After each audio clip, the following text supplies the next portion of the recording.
पापा पापा मुझे एक कहानी सुनाओ ना। कामकाजी बहू।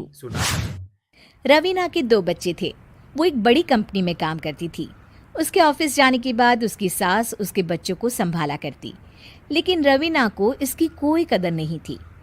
एक दिन रवीना अपनी माँ से फ़ोन पर कहती है, मम्मी क्या बताऊं, मेरी सास तो बिल्कुल अच्छी नहीं है।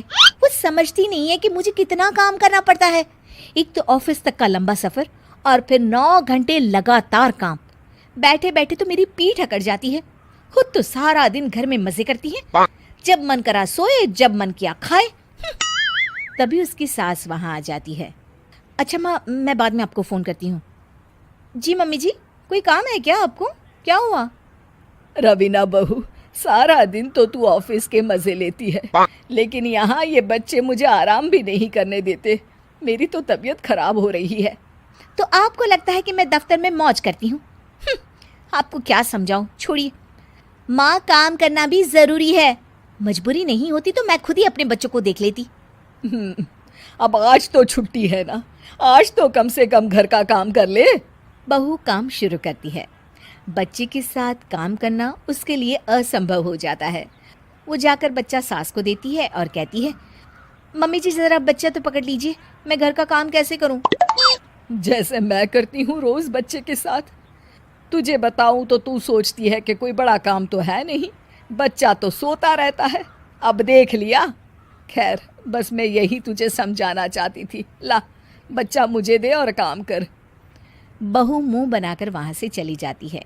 वो मन में सोचती है, बात तो सही है, बच्चे के साथ घर का काम करना असंभव है। वो किसी तरह काम करती है और अगले दिन ऑफिस के लिए निकल जाती है। ऑफिस में उसकी सहेली उससे कहती है, यार तू तो बड़ी लकी है, तुझे तेरी सास खाना बना कर देती है, बच्चे भी देखती है और तुझे किसी बात की चिंता भी नहीं होने देती। अरे क्या लकी, बदले में मैं उन्हें पूरी कमाई जो दे देती हूँ और अपने बच्चे से दूर रहती हूँ वो अलग। हर किसी को ना दूसरे की प्लेट में ज़्यादा घी दिखता है। जा अपना काम कर। अरे फिर भी ये तो है, यहाँ हमारे बच्चे को मैं क्रैश में छोड़ती हूँ, हर पल डर लगा रहता है कि क्या कर रहा होगा। खैर चल, मुझे क्या। बहू घर आती है तो देखती है कि उसकी सास उसके बच्चे को बड़े ही प्यार से खिला रही होती है। वो माँ को देखकर खुश हो जाता है। बहू मन में सोचती है कि बात तो सही है, सासू माँ सारा दिन काम करती है, मैं ऑफिस से आकर भी काम नहीं करती हूँ। वो सास के पास जाती है और कहती है, माँ जी थक गई आप? और क्या, सारा दिन चक्कर घीनी की तरह पूरे घर में घूमती रहती हूँ और अब उम्र भी नहीं रही। लेकिन चल, तू बता क्या हुआ, कुछ काम है क्या? बहू कुछ नहीं कहती, मुस्कुराकर वहाँ से चली जाती है।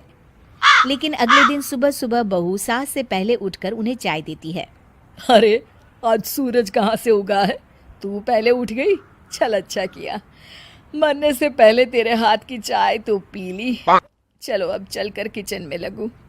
माँ जी, आपको आज से काम करने की ज़रूरत नहीं है। काम करने की ज़रूरत नहीं है मतलब? क्या तू करेगी आज से सारा काम? इतने अच्छे तो हमारे नसीब नहीं है भाई। नहीं माँ जी, मैं नहीं करूँगी, ना ही आप करेंगी, बल्कि ये करेगी। तभी वहाँ एक काम वाली बाई आ जाती है। ये कौन है बहू? माँ जी, ये नौकरानी है और आज से सारा काम यही करेगी। मुझे माफ़ कर दीजिए माँ जी, मैं नहीं समझ पाई कि आप थक जाती हैं। आज से आप सिर्फ आराम करिए और मुन्ने के साथ खेलिए। और सास बहू बच्चे के साथ खेलने लग जाते हैं।